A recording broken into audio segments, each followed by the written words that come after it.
Hi, everybody. Happy Halloween. My name is Kobe Warner. This is KOBLIZZY, and I'm so happy to be back this week. So, I am going to start with the song of the week before I talk about anything else. And this week it's For the Night by Chlöe featuring Latto. So, this song came out on Friday. I'm taping this on Sunday, October 30th. It's coming out tomorrow on Halloween. For the Night came out this past Friday, uh, the 28th, I guess. Right? Yeah, the 28th. And it's really good. So I pulled up the lyrics. I just want to talk about it. Lots of music came out this past Friday, and I really do think that Chlöe won the release. I won the release Friday. I saw on Twitter somewhere that this is Chloe's fourth single, and allegedly, so Parkwood. A lot of people think Beyonce is Chloe's record label. That's not true. Columbia is Chloe's record label. Beyonce, Parkwood Entertainment just does like visuals and performances. It's a production company. It's not a record label. But Columbia and Sony are a record label. And so, yeah, apparently I read on Twitter, allegedly, this is all alleged, but apparently there's a hold on Chloe's album because she hasn't had another hit since Have Mercy. So she put out Have Mercy, and then she put out Treat Me, which I liked, but it wasn't a hit, admittedly. And then she put out Surprise, which also wasn't a hit. But this one, I think this might be her hit, and I hope she gets to put out her album because I really, really want to hear it. But also, I really know she's sitting on a lot of work because she talks about it on Twitter and social media a lot about how she has a lot of material. So I'm just really looking forward to see what she does with her music. I think she gets a lot of hate online that's unfair and annoying, to be honest. Because I remember when she was in Chloe and Halle, everybody was saying, "Oh, she's better than Halle. She needs to leave," which isn't true, but that's what people were saying. And then she went solo, and now she's being criticized. And I'm like, so which is it? You wanted her to go solo, and then she went solo, and now you're mad. So I just don't get that. But back to the positive. The lyrics of For the Night are really good. I ask myself why we can't be closer. I played those same games 1,000 times over. And you crave the I don't long nights with me, oh don't you? You can leave your God at the door and let me love you for the night. Something like that. That I love that part. You can leave your God at the door and let me love you for the night with with the production, everything that happens. Eats. It eats. She said, and we can go round for round. That KO love is never never lazy. Excuse me. And we can go round for round. That KO love is never lazy. Knockout love. She also said, you could have the world or you could have LA. You could have the world, like me. You could have LA. Some other chick. There's some great lyrics in here. And so then here comes Lotto. She said, that don't mean you good. They only love you at your best. You know where to come and crash when your life a wreck. Walking stressed, left with hickeys on your neck. Pull up, get that spin on the mic like Funk Flex. You need a bitch know what to do with you. Call you up like you where you at a nigga who with you. I'm the only one who know everything. Like you can have this for the night or for your life. That mean no flow whatsoever. I promise I really can't rap. If you never heard my music, please don't let that be an indication of my rapping skills. But I like this song. I've been listening to it a lot since it came out. I really do think Chloe won release Friday, at least for me, this past Friday. I really, really, really like her new song For the Night. SZA also put out Shirt on streaming services this past Friday, and it was great. I liked that song too. Chloe's music video was good. SZA's music video was really conceptual. I liked it a lot. But it was a lot of people getting shot, and I don't love to watch that happen. But I love SZA, and I love, like I said, love the song. Shirt's great. But anyway, yeah, Chloe and Lotto. Speaking of Chloe and Lotto, since we're already talking about them, those are both one-word names. And I know that's such a strange thing to say because I was just talking about the music, but they both have one-word names: Chloe, Lotto. Chloe's is cool because on the O she has the accent mark, the pure vowel accent mark, the Chloe. Um, And I think that although it does serve a purpose of pure, making sure you say the O of her name pure, it also looks cool stylistically. And then Latto also, Latto's name used to be mulatto. And mulatto actually is a word that used to be derogatory for mixed race black and white people like myself. And then I guess some mixed folks reclaimed the word, and mulatto reclaimed it in such a way as making it her name. And when I remember back in the day, like in high school, when mulatto was on social media, or excuse me, when Latto was on social media, back then she was mulatto. I never thought anything of her name because I had heard the term mulatto. I actually didn't even know mulatto was a derogatory term originally. I had just heard it and I knew that it meant mixed race people, but I didn't know its origin until I saw controversy online where people were telling mulatto she should, when people were telling Latto she should change her name, and she didn't want to. This was a couple of years ago. Anyway, long story short, she eventually ended up shortening her name to Latto from mulatto. She also calls herself Big Latto a lot. My point is Latto is a cool name. It's an identifiable name. Nobody's name's Lotto. You know what I mean? Like it sounds like a lottery, to be honest, if you don't know the origin of it. And so I just wanted to call that out. Chlöe and Latto, they both have cool names.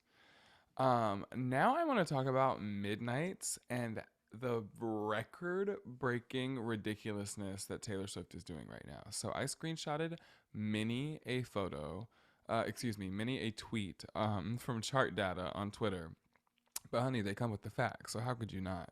But I had to shout them out. So I'm just gonna read through some of the records Taylor Swift has broken. This is not all of them. This is just some of. Honestly, couldn't find them all. There's so many at this point with this Midnight's release. It's crazy.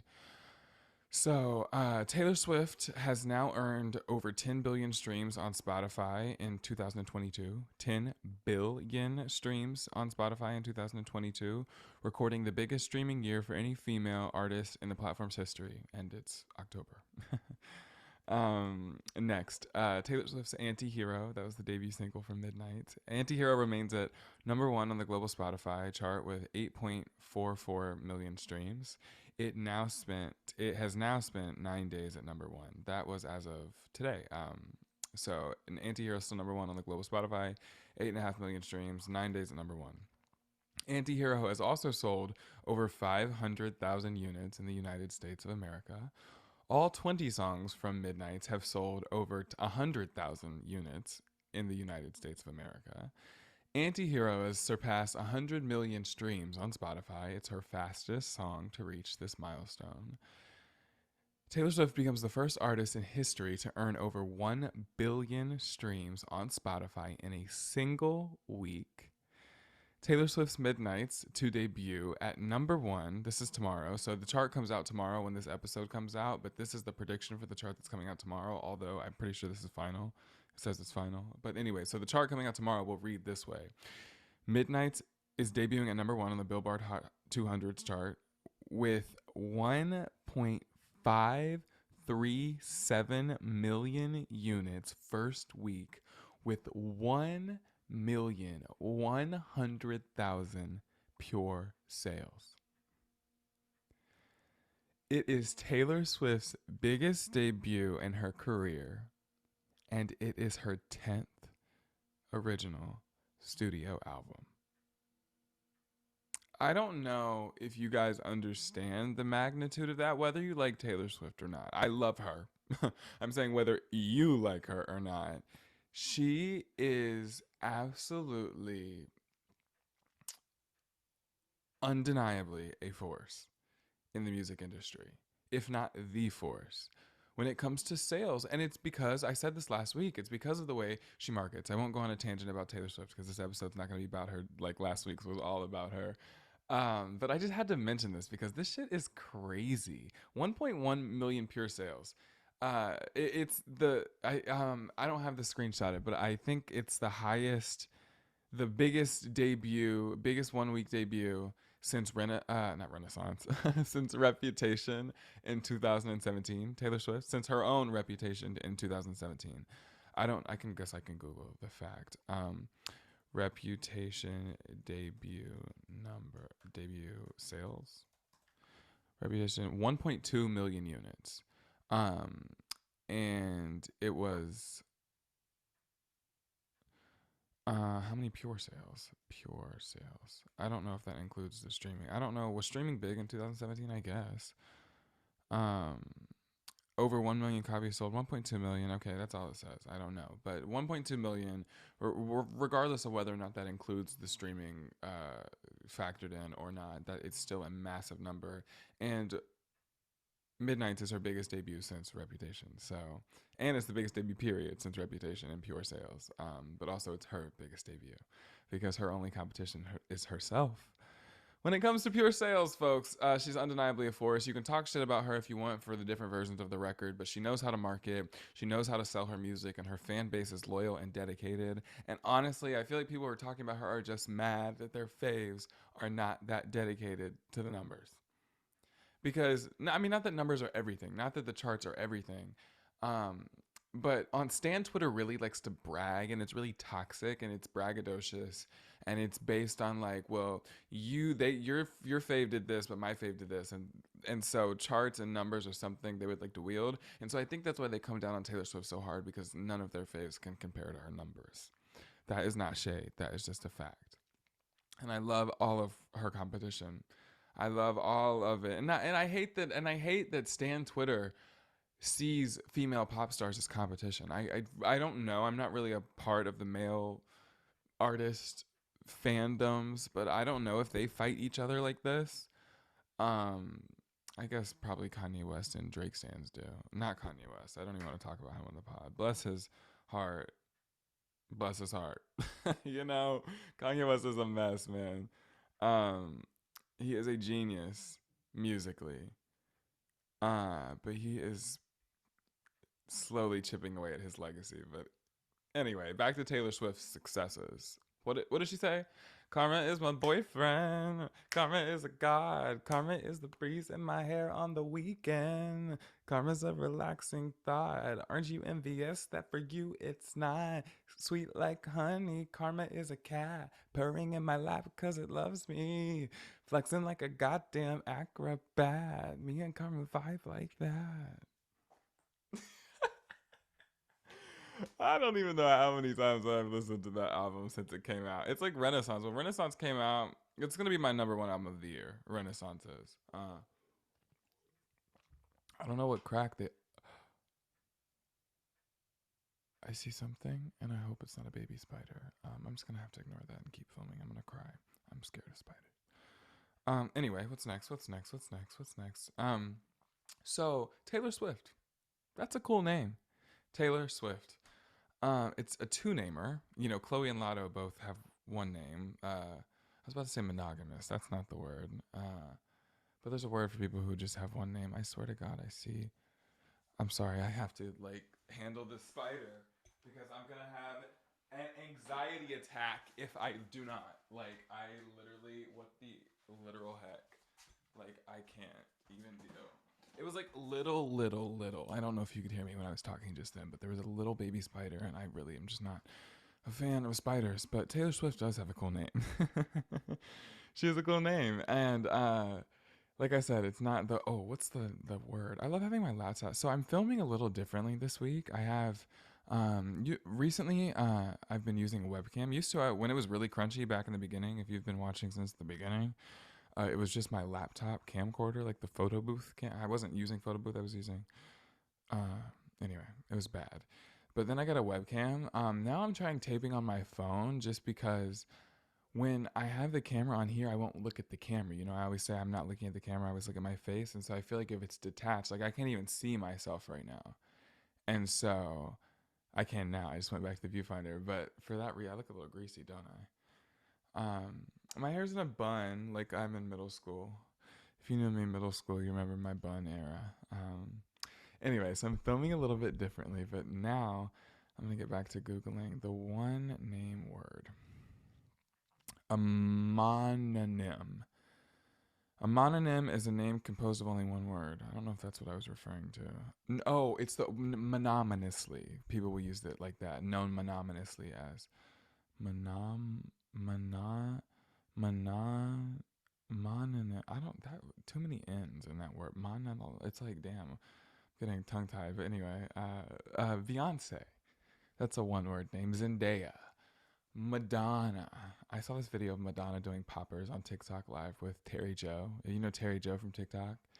Uh, it was funny. It was funny. Madonna was like, she did poppers and she was like, I've never done this before. And then she goes, whoa. It was it was so funny. But anyway, Beyonce, Zendaya, Madonna, Rihanna. People who go by one name are very cool. You know, they're very cool, and I've always wanted to be like them. To be honest, I've always had a complex about my name. Like, I know that sounds funny. I don't know. Maybe some of you can relate to not loving your name at some point, but I have just like gone to the furthest extent. I'm over the top in just about every way, and so in true Kobe fashion, when I was a kid, I started making up last names. My legal last name I don't love. And so for the people that know me and have known me for a long time, I don't love the name that they know me by. Um, just because of the way it sounds, I got made fun of when I was a kid. I got made fun of when I was not a kid.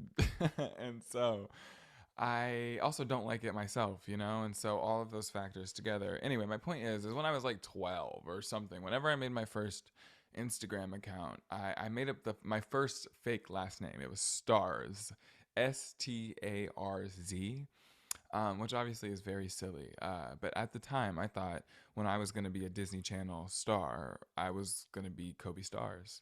And to be honest, like Jeffree Star literally made their last name Star, you know? So like, it not Jeffree Star. What a weird person to shout out on the pod. But, you know, I'm just saying people have made their last name Star. So I guess it wouldn't have been crazy. I think it was the Z at the end that kind of was off putting. Stars, Kobe Stars. Anyway, that was the first last name that I made up. And then I made like a music account on Instagram or something, and I have cousins that have the last name Johnson, and so I took Johnson. I called myself Kobe Johnson. It's my Kobe Johnson music or something, just randomly Kobe J music or just something crazy. And so then I started making YouTube videos, and I went through a plethora of. I started as like sometimes I would just try to do variations of my first name. I've always loved my first name. To be clear, my complex about my name was only ever about my legal last name. I like both my first and my middle name. And so oftentimes back in the day when I was trying to create like also I just for context, I changed my handle on social platforms a lot back when I was like in middle and high school. Like a lot, like a ridiculous amount. Like a ridiculous amount. Like I will if I can remember, I will circle back to that in this episode, and if not, I will notice it in post and I will comment back to it in another episode, I promise. But I will talk to you about my obsession with changing my usernames on social platforms when I was in middle and high school. It was absolutely ridiculous. But anyway, when I was changing my YouTube channel name, it was like that is Kobe at one point. There was this girl named Heart on YouTube, and her name was That's Heart, and so instead of being That's Kobe, I said I was That is Kobe. Um, and then I came up with the last name Movado. I literally took Demi Lovato's last name and put an M in front of it, and I was Kobe Movado for quite a while. To the point where some people in life, like I would see people, and it was middle school, and I would see people at school, they'd be like, they thought my last name was Movado. Um, but that was fake too. And so then in high school, I just started embracing my legal name as it was. And I still didn't like it, but I just embraced it because I had stopped making YouTube videos at that point. And so then I graduated high school, and right before I went to college, I was like, I do not want to use my legal last name anymore. I've hated it for so many years. At this point, I should just shed it, but how?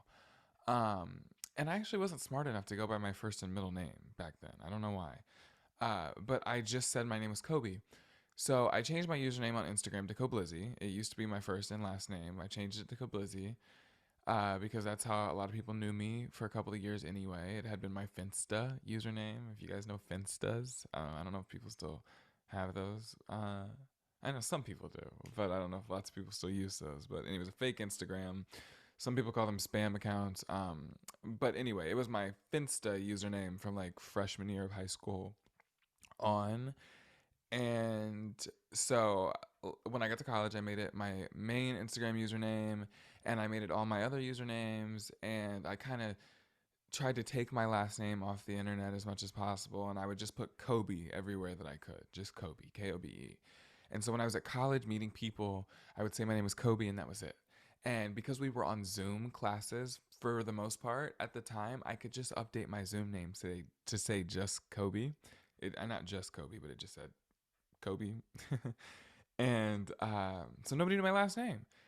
And so when people would ask, I would say, "Oh, I don't have a last name." I'm not kidding. I would literally say, "I don't have a last name." I was so funny. So like I said, I could have just said my middle name, and they would have never known any better. But I just didn't think of it at the time. And so then there was an experience in my second semester of college where I had mentioned that I tried to erase my name off the internet. I erased it off of the places that were public at the time, just the things that other people could see. But I had these friends that really wanted to know my last name because we were pretty close, but I didn't want to tell them anyway, even though we were close, despite our closeness. I didn't want them to know my last name because I didn't want anybody at college to know because I didn't just my it was I had trauma with being made fun of my name. I didn't want to go by it anymore. I had finally decided I was going to shed it. And these people wanted to know so bad that they went in my laptop and read it out of my iCloud in the settings of my MacBook. And that was fucking ridiculous, but it pissed me off. And I was like, okay, so now I have to come up with a name to put in place of my last name everywhere. Because, like, on Instagram, I could put just Kobe and then my username is KOBLIZZY. But, like, on your iCloud, you have to have a first and a last name, right? And I was like, well, why don't I just use my middle name? Because it's already a part of my legal name. It's on my driver's license and my debit cards, like it's already my name. I like that part of my name. Like, why don't I just go by my first and middle name? And Kobe Warner was born. Warner is my dad's first name. And so when I was born, they made his first name my middle name. And now I've made it my last name. I've genuinely, or I am currently genuinely and seriously considering legally changing my name to Kobe Warner for payment purposes. Because, like I said, I don't, anyway, I just don't love my last name. And I usually don't have to disclose it because, like I said, Warner is a part of my legal name. So I can just usually go by Kobe Warner. But, like, in the doctor's office and stuff, not only do I get misgendered by being called Mr., but I also hear my last name, my legal last name, which I don't like. And so it's literally Mr. Blank. And that, it makes it cringe every time. And if I could alleviate myself of that experience, it would be amazing. But a name change is kind of, I don't know, for an ADHD person, that's kind of a hard process. Get going. You have to wait like it's a process. You have to wait like 30 days after you submit the paperwork or something. It's not that long. It's just like vibe shit. I'll forget about it. I'll forget about it by the time it circles back around. But anyway, back to fall of 2021. I decide that I'm gonna go by Kobe Warner, and so I changed my Facebook because that was the one thing that still had my last name on it, my legal last name. I changed my Venmo, my Cash App, like I mean, like every account that you could change says Kobe Warner because that's my name. And so for everybody that knows me by a different last name, because you've known me my entire life for a couple of years or from high school or middle school or whatever, just know that my name is Kobe Warner now. Please update my contact in your phones because that's what I go by all the time, period, no matter what. And I'm making the transition to use that name more often on more of my work. And so Kobe Warner is my name. Please respect that. My pronouns are they, them. Please respect that. That's unrelated, but actually, not so much. I do have something I want to say regarding being non-binary. I don't know if I've mentioned before. I don't recall if I've mentioned before. Hold on, LaCroix break. I don't recall if I mentioned before uh, how uncomfortable I felt with masculinity when I identified as a straight boy and then a gay boy. All that entire time, I felt very uncomfortable with masculinity. It felt like a show that I was putting on to assimilate to the people around me, so I didn't get made fun of or ostracized more than I was. Because despite how I tried, and despite my efforts, uh, I was always kind of a person that kind of falls into some stereotypes of being a gay person. If you couldn't tell. And so I got made fun of no matter how hard I tried to act hard or straight or down or whatever. Like, I was one of the boys. Some boys were nice to me, but a lot of them weren't. And so my point is that I felt uncomfortable in my masculinity. It felt like a show. It felt like a performance. So when I came out as gay, I went balls to the wall feminine. Started wearing acrylics and heels, and just like as much feminine expression as I could put on my body, I got into it. Makeup and clothing that felt feminine, feminine colors. My favorite color was pink all of a sudden after being blue before. And I was just like, I really, really wanted to just express myself in every way and just to be as defiant to all the conformity that I had felt been placed on me. And so I had liked to think of myself at that point as a gender non-conforming person. I didn't even have the language of being non-binary yet. And so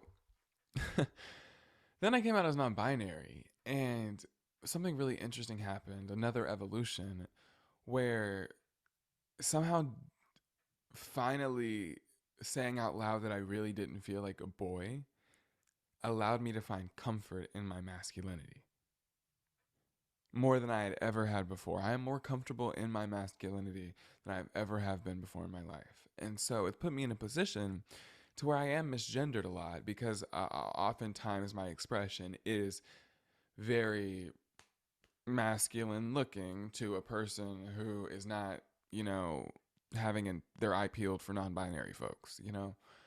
And so I'm he'd and sir'd and mistered all the time. And that comfortability I found in my masculinity, not to say it doesn't bother me, but it kind of gives me,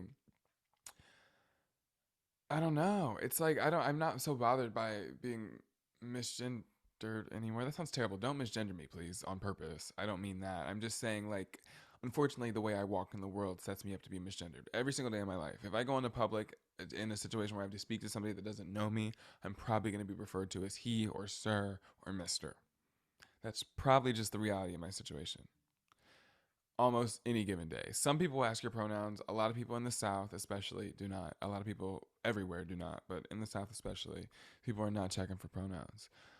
And so, if I hated and was angry at everybody that misgendered me on a daily basis, I feel that I would limit myself from a lot of really valuable and beautiful communication with a lot of really unique and different people, because a lot of those really unique and different people don't understand people being non-binary, because a lot of people don't get that. And so I'm really inspired by Bretman Rock. Demi Lovato hosted a podcast in the summer of 2021. I don't know if it's still going, and I think it might have extended past the summer. Maybe it was in the fall and the winter too, but it was in 2021. And Bretman Rock, the social media influencer, former makeup influencer, kind of. They don't really do makeup anymore. He doesn't do really do makeup anymore. She doesn't really do makeup anymore. My point is Bretman Rock uses he, she, and they pronouns because they, he, she identify as non-binary, and he is cool with any pronouns because she is comfortable in her gender expression because that's how they feel. And I'm just trying to demonstrate how you could maybe use all of those pronouns, but my point is that Bretman Rock is really just saying fuck the boundaries and fuck the limits, and I am who I am, and that's that. And I do feel the same way. Right now I use non-binary pronoun. I mean, not non-binary pronouns. Right now I use they them pronouns exclusively. I can't say. However, I can't say I haven't considered using more than one set of pronouns, more than just they them pronouns. They them pronouns along with something else, just for the ease of life. Even being a model, oftentimes I'm going into jobs as a male model, and I'm cool with that because that's a job I signed up for, and I really like modeling, and so I'm not complaining. But I'm just saying, I go in as a male model. They walk in expecting a boy. But also, there's really not much space for non-binary models. Um, I don't know, at least in the South, in my experience. And not that I mean, not that we won't get hired. I mean, there's not space to be identified as non-binary, really, in my experience, because there's not a lot of us out and working. I don't know. I think there's like one or two other non-binary people at my agency that I'm aware of, and so that's not really enough to like, start a campaign for us specifically. You know what I mean? And I don't know. My point is I'm saying I had the privilege of finding comfort in my masculinity in a period of time in my life where I was going to be faced with a lot of people seeing me as masculine. I don't even know if this makes sense to folks that maybe don't understand the complexities or the ins and outs of gender identity. But my point is Bretman Rock and that Demi Lovato podcast. They were just talking about freedom and being who you are. And Bretman Rock doesn't place boundaries or limits on that. It's a really great episode. I think Demi's podcast is called 4D with Demi, and the episode with Bretman Rock is called Bretman Rock. So you can listen to it if you want to. It's really good. There's also a really great episode, just really educational about being non-binary with Alok Vade. Alok, I think they just go by Alok now. Just Alok. Um, and Alok is a non-binary activist, poet, intelligent person who does a lot of comedy and activism and good work for non-binary folks. And so you can go listen to Alok go into the ins and outs and the history of non-binariness, because it was not just something that was invented yesterday.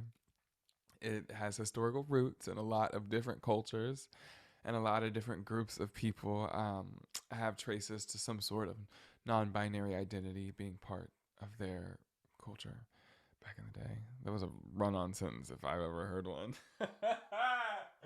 It just never stopped. That is so funny. I don't know how long I've been taping for, to be honest. And I finished my list. Is there anything else I want to shout out at the moment? I got a Rihanna poster. Oh, Rihanna put out a song. I also did get a Rihanna. Actually, I've had that Rihanna poster. I just hadn't put it up, and now it's up on the wall. I'm not really in the position to show you, but if you follow me on my Instagram at KOBLIZZY, I will post a picture on my story of my Rihanna poster. She is smoking a blizzy. Rihanna smoking a blizzy. Also, I would like to say something that I did not realize ever before I talk about Rihanna's new song. KOBLIZZY is something that one of my childhood friends, Sarah, helped me come up with freshman year of high school for my Finsta username, my fake Instagram username.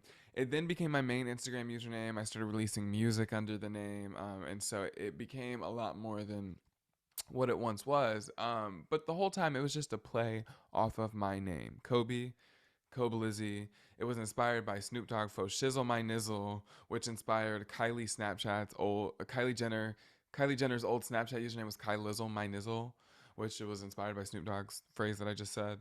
And so Faux Shizzle, I was like KOBLIZZle, and then from KOBLIZZle, Sarah helped me come up with KOBLIZZY. And so that's the origin, and it's been around since 2016. It's a while.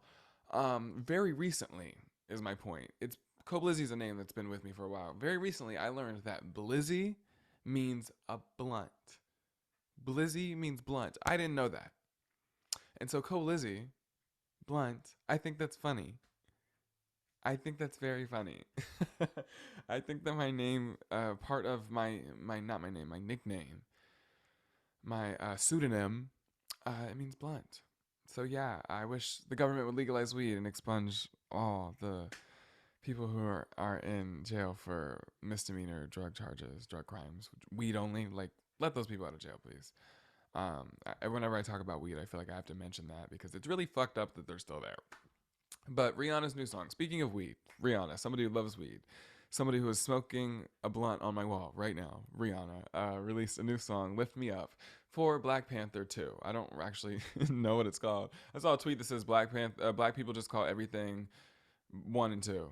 Black Panther 1, Black Panther 2. It has a real name. I don't know what it is.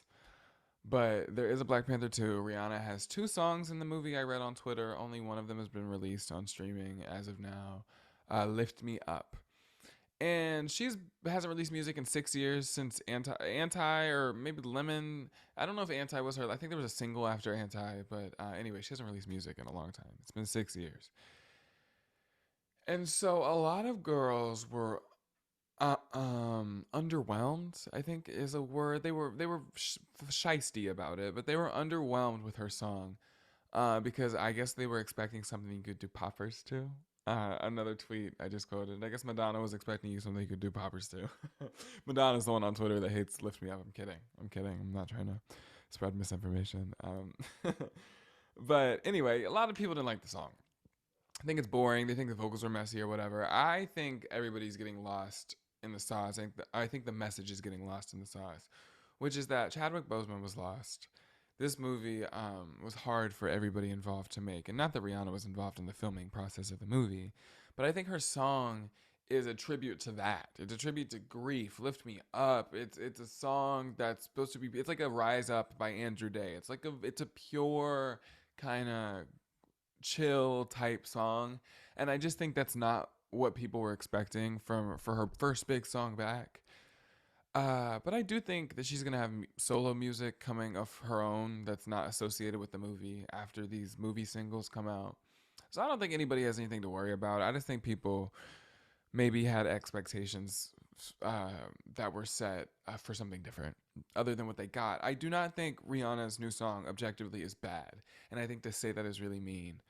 Um, because I don't think it's bad. I just objectively do not think it is bad. But personally, I did understand what people were saying at first because it also wasn't what I was expecting, but then I realized it wasn't what I was expecting. And I was like, well, that's why. My expectations are what is setting me up to not love this song. And I think the song's a solid ballad. It's a ballad. It's pretty. And I think it's rolling in the credits, you know? It's not like, it doesn't have to be a fucking Grammy award winning production. Maybe Rihanna wasn't trying to win the Oscar for Song of the Year. What if she wins the Oscar for Song of the Year and I just stuck my foot in my mouth? I really do love Rihanna. She's on my wall. I'm just saying. I think people are really on this song for no reason. And I was trying to emphasize that I think people are being a little too harsh. And so, with that being said, I think that was a good episode. We talked about Taylor Swift. We talked about Rihanna. We talked about Beyonce and her name. We talked about Madonna's name. We talked about Chlöe, "For the Night," a great song featuring Latto. We talked about their names as well. We talked about my name, and I hope you have some clarity. Maybe if you've known me for a while and you were confused as to the shift in my name about a year ago when everything started saying Kobe Warner instead of Kobe Redacted. There you go. That's my explanation. I wasn't ever really going to talk about that. I didn't plan to talk about it. But I'm trying to tackle my insecurities, and that situation is one that I let have power over me for a while. And so why not tell a story? People made fun of my legal last name. I also didn't like my legal last name, so I changed it. Not really. I just started using my middle name, but I'm picked a name otherwise. If I would have had an ugly middle name, I would have picked a brand new last name that I just pulled out of thin air. So my point is do what makes you happy. And I love my name, Kobe Warner, because that is my name, and that's my name. So I am Kobe Warner. This has been KOBLIZZY. You can listen to this podcast on Google Podcast, Amazon Podcast, no, Google Podcast, Amazon Music, and Google Podcast. You can watch it on Spotify and YouTube. You can follow me on Instagram and Twitter and TikTok at KOBLIZZY, and you can kiss me in your dreams. I didn't mean to be like rude. I'm just saying like I can't literally kiss. I mean, you can kiss me through the camera if you want. I love you even if I don't know you. Thank you so much for watching and or listening to this episode, and I will see you next time to talk about whatever we are talking about. I'm going to go do a yoga flow. Bye.